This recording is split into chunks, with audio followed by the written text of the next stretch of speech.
Assalamualaikum warahmatullahi wabarakatuh.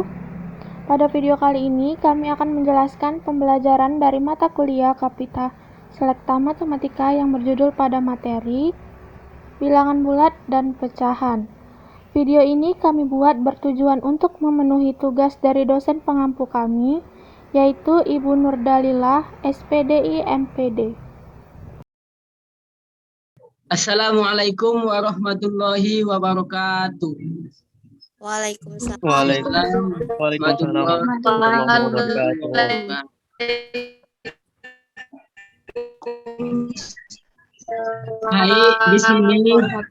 wabarakatuh. Baik, di sini kami akan menjelaskan ataupun memberikan penjelasan dari bahan ajar kami, yaitu bilangan bulat dan pecahan.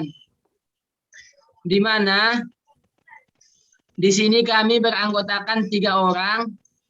Yang pertama saya sendiri, Aswadi. Yang kedua Nur Sakila Amanda. Dan yang ketiga yaitu Nesa Opia Kulsum. Baik, yang pertama yaitu bilangan bulat. Di sini adik-adik semua, ada yang tahu nggak nih apa yang dimaksud dengan bilangan bulat? Sebelum abang buka penjelasannya. Nggak ada yang jawab ya? Ada. Nggak ada apa nggak tahu ini? Udah lanjut aja. Biar abang aja yang jawab. Baik, adapun yang dimaksud dengan bilangan bulat, yaitu bilangan yang terdiri atas bilangan positif, bilangan asli, dan bilangan nol. Satu lagi yaitu bilangan negatif. Di mana bilangan bulat digambarkan pada garis bilangan tersebut ataupun yang di bawah, di mana dari 0 ke 6 disebut bilangan positif, dan dari 0 ke kiri disebut bilangan negatif, dan 0 sendiri adalah bilangan 0.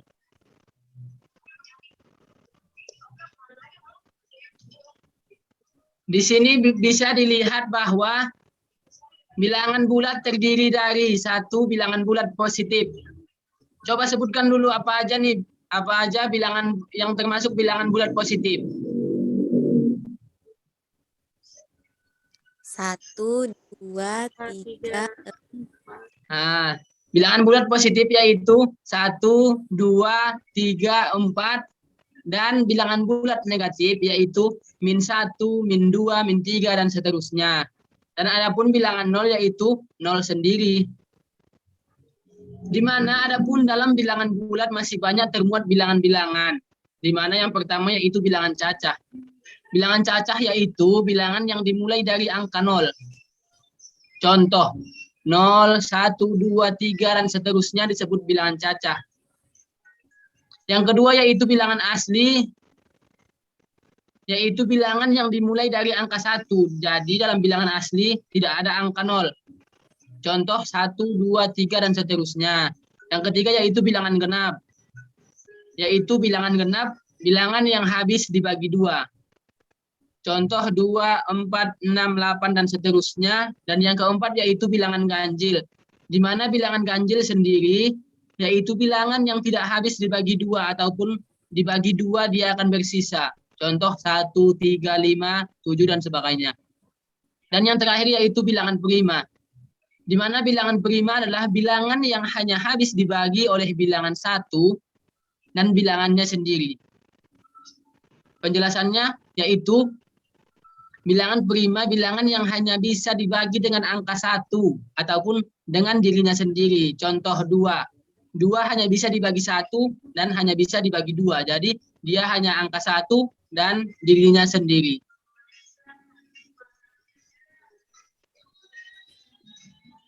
Yang kedua yaitu operasi hitung pada bilangan bulat. Di sini ada dipertanyakan apa saja operasi hitung pada bilangan bulat. Ada nggak nih yang tahu? Udah pada tahu belum nih? Padahal ini pelajaran waktu SD loh.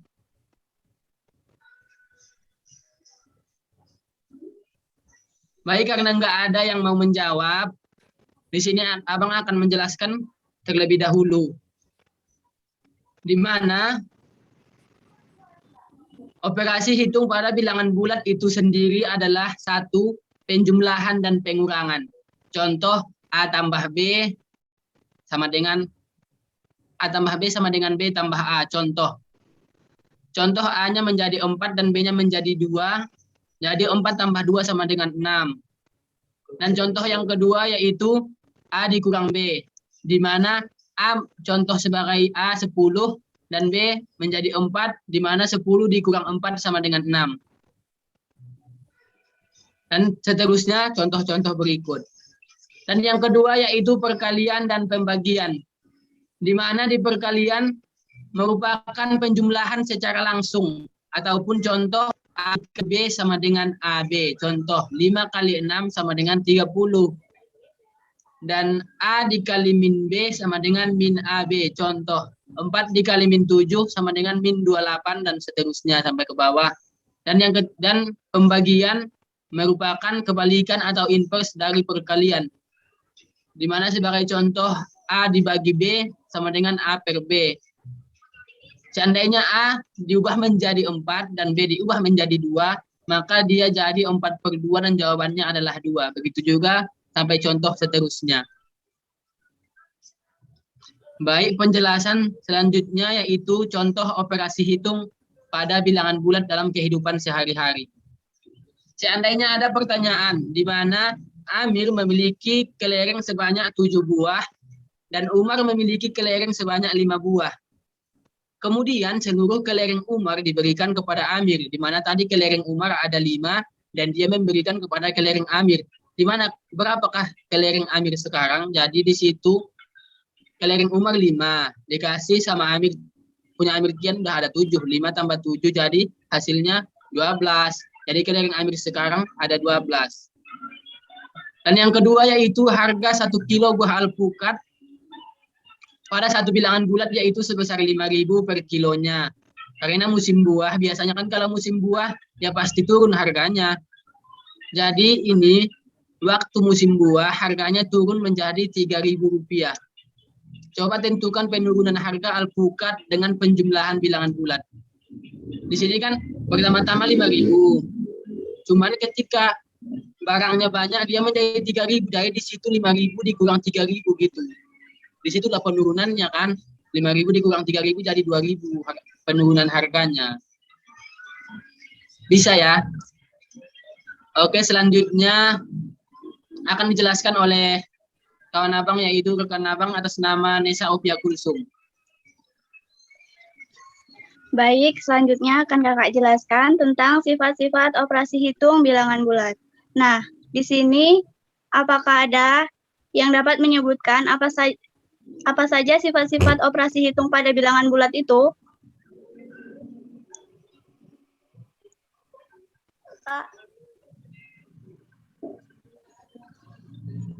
Ya, Sally. Sifat-sifat pada operasi bilangan bulat itu ada sifat komutatif, sifat asosiatif, dan sifat distributif.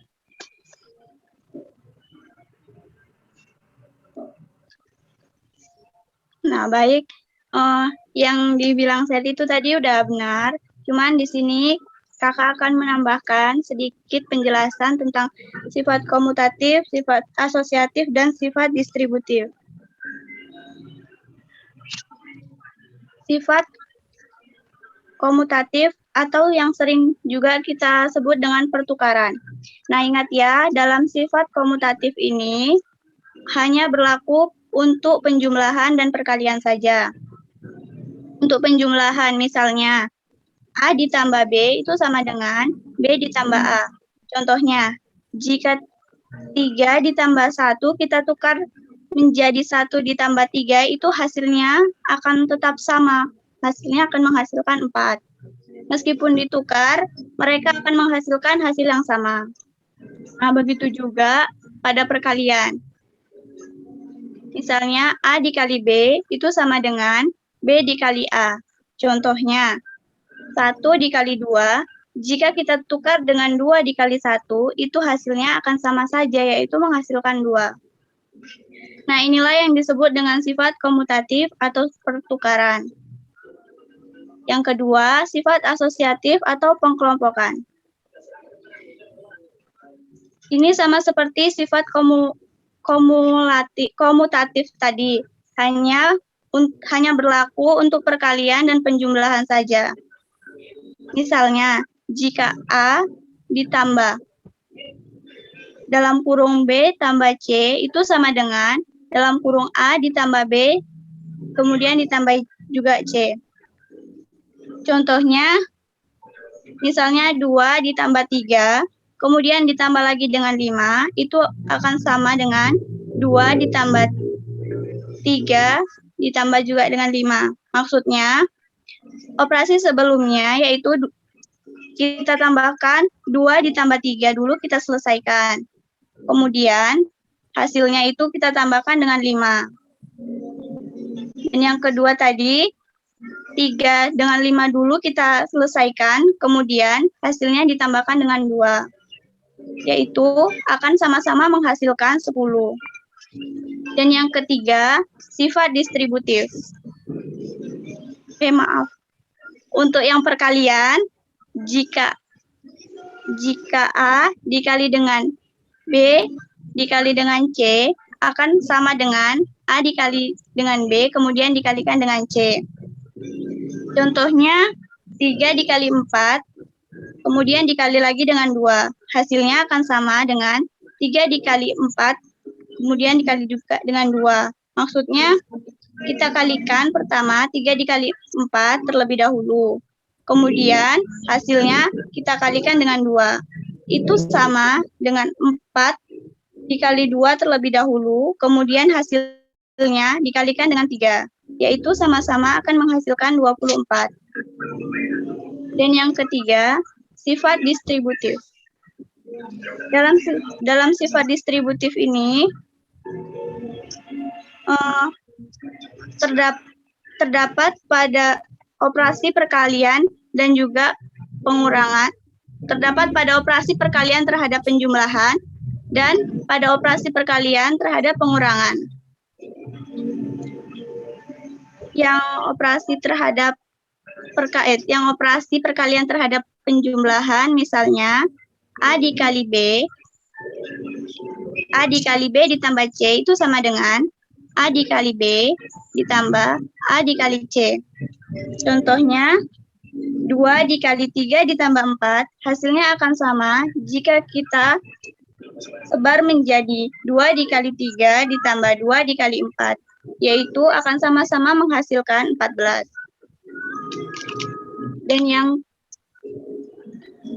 Dan pada operasi perkalian terhadap pengurangan, itu sama saja kayak operasi perkalian terhadap penjumlahan tadi.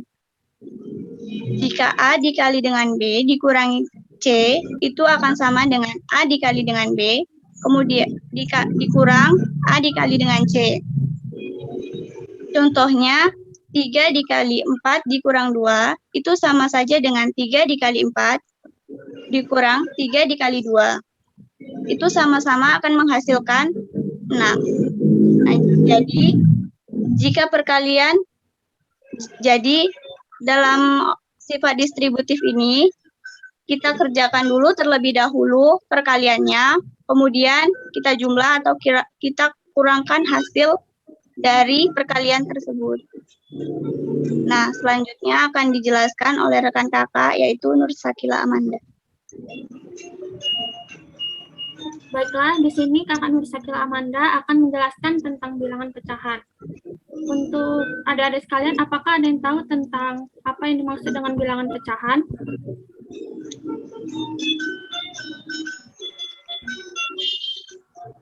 Baiklah, kalau tidak ada yang ingin menjawab, bilangan pecahan itu adalah bilangan pecahan yang terdiri dari pembilang dan penyebut. Contohnya misalnya A per B, di mana A adalah pembilang dan B adalah penyebut. Jika diubah ke dalam angka, maka contohnya itu adalah misalnya 4 per 5. 4 itu adalah pembilang dan 5 itu adalah penyebut. Selanjutnya ada macam-macam bilangan pecahan. Yang pertama, pecahan biasa.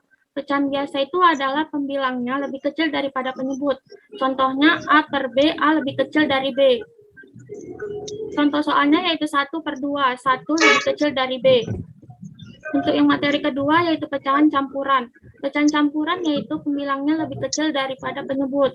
Contohnya sama seperti pecahan biasa yaitu A lebih kecil dari B. Lalu yang ketiga ada pecahan desimal. Pecahan desimal adalah pecahan yang dalam tulisannya menggunakan tanda koma. Contohnya 0,5, 1,75, 2,25, dan yang lain-lain. Lalu yang keempat ada persen. Persen adalah pecahan yang menggunakan lambang persen yang berarti per 100 atau A per 100. Contohnya misalnya 1 per 100, 2 per 100, dan seterusnya. Lalu ada operasi hitung pada bilangan pecahan. Untuk adik-adik yang di sini, apakah ada yang tahu apa saja sih operasi hitung pada bilangan pecahan?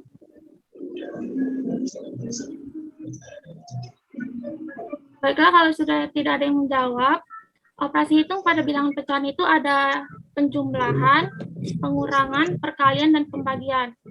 Untuk contoh dari penjumlahan yaitu ada penjumlahan pada pecahan biasa, ada penjumlahan pada pecahan campuran, dan lain-lain. Dan untuk pengurangan, perkalian, dan pembagian itu hampir sama penjumlahan. Lalu lanjut ke pertanyaan dari contoh operasi hitung pada bilangan pecahan dalam kehidupan sehari-hari. Contohnya yaitu misalnya, ibu mempunyai persediaan mentega sebanyak 3/4 kg. Lalu ibu membuatkan roti untuk kakak. Untuk membuat roti diperlukan 1/3 kg mentega. Supaya tidak kehabisan mentega, ibu membeli lagi 0,5 kg mentega untuk persediaan. Berapa kilogram mentega yang dimiliki ibu sekarang?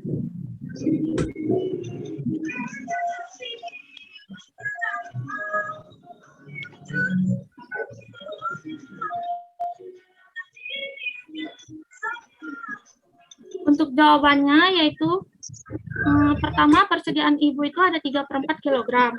Lalu mentega ada 0,5 kg dan ibu membeli lagi 0,5 kg. Jadi untuk jalannya yaitu 5/12 ditambah 1/2 sama dengan 5 dikali 1 tambah 6 kali 1/12 sama dengan 5 tambah 6/12. Hasilnya yaitu 11/12. Untuk contoh nomor 2 yaitu Siti membeli pita sepanjang 8,24 meter. Kemudian Siti memotong pita tersebut untuk membuat bunga sebesar 1,5 meter. Berapakah taksiran sisa pita yang dipakai Siti? Untuk soal yang ini, jalannya adalah tinggal ditambah saja. Lalu yang contoh untuk yang ketiga yaitu setiap hari peternakan ayam Pak Karya menghasilkan 2/7 kg telur. Berapakah banyak telur yang dihasilkan peternakannya selama seminggu? Untuk contoh yang ini tinggal dikalikan seminggu, yaitu tinggal 2/7 dikali 7 hari. Sekian penjelasan materi dari saya kembalikan ke Bang Aswad. Baik, terima kasih kepada rekan kita Nur Sakila Amanda dan Nesa Opia Kulsum. Dari penjelasan bisa dilihat sudah cukup jelas. Cuman ini tergantung audiens, belum ada respon. Jadi kalau ada yang perlu dipertanyakan, boleh dipertanyakan. Cuman kalau nggak ada, biar kami tutup.